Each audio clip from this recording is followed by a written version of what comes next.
How to convert your internship into a full-time job offer. Hi, I'm Preeti Mishra, your career and hiring strategist and founder of Launches Management Services. आप लोगों को कोई idea है कि कोई company अगर एक इंटर्न हायर कर रही है, वो सिर्फ एक अपने टास्क कंप्लीट करने के लिए हायर नहीं करती हैं। बहुत सारे स्टार्टअप्स ऐसे हैं जो ऐसा करते हैं, उनके पास एक टेम्परेरी टास्क होते हैं, उस टास्क के लिए वो इंटर्न्स हायर करते हैं। But there are many companies जो इंटर्न को अपना एक फ्यूचर एम्प्लॉय के रूप में वो एज एन इंटर्न हायर करते हैं एंड दे वांटेड समवन जो उनको लगे कि आगे चल के उसको हम as an employ full time hire कर सकते हैं। तो अगर आप लोग अभी इंटर्नशिप कर रहे हैं तो this video is good for you and आपको ये आइडिया दे सकता है कि आगे आप कैसे अप्रोच कर सकते हैं अपने इंटर्नशिप को towards converting your internship into a full time job role offer. Now next point is behave more than intern. General intern क्या करेंगे, उनको जितना बोला जाए वो उतना ही काम करेंगे, but if you wanted to focus your internship converting towards a full time job,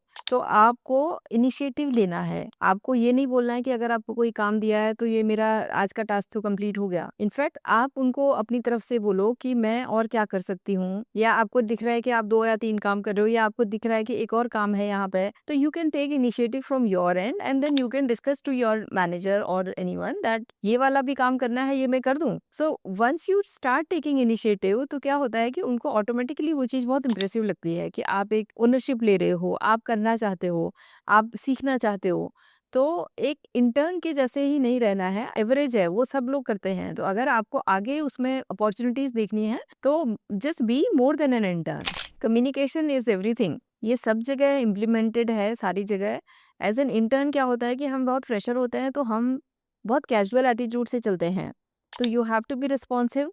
आपको कोई भी टास्क दिया गया है तो आप उस टास्क को प्रॉपर टाइम पर अपडेट करोगे। और अगर आप बाई चांस लेट हो रहे हो, कई बार ऐसा होता है कि आपको एक सर्टेन टाइम है, इतने बजे आपने पहुंचना है, लेकिन आप ऑफिस पहुंचने में थोड़ा सा लेट हो रहे हो, तो communicate that with your manager. अगर आपको कोई डेडलाइन दे रखी है, वो डेडलाइन तक आप मीट नहीं कर पा रहे हो, या आप डेडलाइन से पहले आपने कर लिया है, तो you can just send a formal responsible message to your team manager that अगर आपको कोई टास्क कंप्लीट करना है, तो 2 टास्क दे रखे हैं, तो आप उसमें मेंशन कर सकते हो I have completed this task and now I am moving to the next one and will be completing by 5 PM और जो भी टाइम है, कुछ एक डेडलाइन दो। तो दैट साउंड्स वेरी प्रोफेशनल। सामने वालों को भरोसा होता है। हमें एक ऐसा इंसान चाहिए, ऐसा हमें एम्प्लॉय चाहिए जिस पे हम ट्रस्ट कर सकते हैं, जिस पे हम रिलाई कर सकते हैं। तो you need to be reliable. उसके लिए क्या होता है, उसके लिए कम्युनिकेशन बहुत इंपॉर्टेंट है। Build relationship in company. Networking बहुत इंपॉर्टेंट है। काम तो हमारा इंपॉर्टेंट है ही है, लेकिन काम के साथ में हमारी नेटवर्किंग भी बहुत इंपॉर्टेंट है। तो एचआर मैनेजर के साथ में, अपने टीम मेंबर के साथ में, अपने साथ के जो इंटर्न्स हैं उनके साथ में, सबके साथ में आपको एक अच्छा बॉन्ड क्रिएट करके रखना है। कई बार क्या होता है कि हायरिंग ना इंटरनली भी इन्फ्लुएंस होती है। अगर एक टीम में कुछ लोग हैं और उनको एक बंदा हायर करना है अपनी टीम के लिए, तो वो इंटरनल भी इन्फ्लुएंस होता है कि दूसरा उसको जाके बताएगा कि ये इंटर्न है, ये बहुत पंक्चुअल है, ये बहुत वेल कम्युनिकेटर है, डिसिप्लिन है, ओनरशिप लेता है। तो क्या होता है कि इंटरनल इन्फ्लुएंस भी बहुत होता है हायरिंग में। तो अगर हमने सबके साथ में एक अपना अच्छा नेटवर्किंग क्रिएट कर रखा है विद आवर वर्क, तो हमारे चांसेस और बढ़िया बनते हैं और हमारा एक नेटवर्किंग ग्रुप भी बहुत अच्छा बन जाता है। अब क्या होता है जब भी आपकी इंटर्नशिप खत्म हो रही होती है, तो नॉर्मली क्या होता है, इंटर्नशिप खत्म होते ही सब लोग ओके थैंक यू बोल के चले जाते हैं। तो आपने you need to be very professional. आप उनको बोलो कि it was such a learning experience, यहाँ पे काम करके मुझे बहुत मजा आया, मैंने आप लोगों के साथ में बहुत सारी चीजें सीखी हैं। और अगर आप कोई अपॉर्चुनिटी एक्सप्लोर कर रहे हो, तो you can mention there I would love to explore full time opportunity. तो जो क्या होगा, बहुत सिंपल होगा, बहुत प्रोफेशनल होगा, बहुत थैंकफुल होगा कि आपने उन लोगों ने आपको सिखाया है। क्योंकि फ्रेशर के टाइम पे जो हमें सिखाता है ना, वो चीज़ बहुत इंपॉर्टेंट होती है।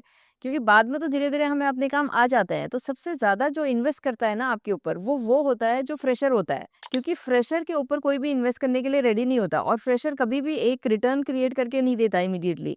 तो उसके पीछे पहले हमें अपना टाइम लगाना पड़ता है, उसको समझाना पड़ता है और उस पर भरोसा करना पड़ता है। तो जो आप पे सबसे पहले ट्रस्ट कर रहे हैं, भरोसा कर रहे हैं, आप उनको थैंक यू बोलो। आप उनको बोलो कि मुझे एक आगे अपॉर्चुनिटी के लिए I am looking forward it. और उनके साथ कंटिन्यूअस आप टच में भी रहो। अगर आप वहाँ से इंटर्नशिप करके निकल गए हो, तो उसके बाद ऑब्वियसली आपने 2-3 महीने में एक अच्छा बॉन्ड वहाँ पे बना लिया होगा। तो उसके बाद आप उनके साथ कंटिन्यूअस टच में रहो, उनके साथ लिंक्डइन पे कनेक्ट करो। सो दैट क्या होता है कि अगर उनके पास कोई अपॉर्चुनिटी नहीं है, किसी और के पास है उनके सर्कल में, तो they can refer you there. तो this is how it works. तो इसलिए इंटर्नशिप को हम फुल टाइम जॉब अपॉर्चुनिटी में कन्वर्ट कर सकते हैं अगर वहाँ पर रिक्वायरमेंट है। तो you can try for it, and I'm sure that you will get a good opportunity. And if you like such content, please like, share and subscribe. Thank you.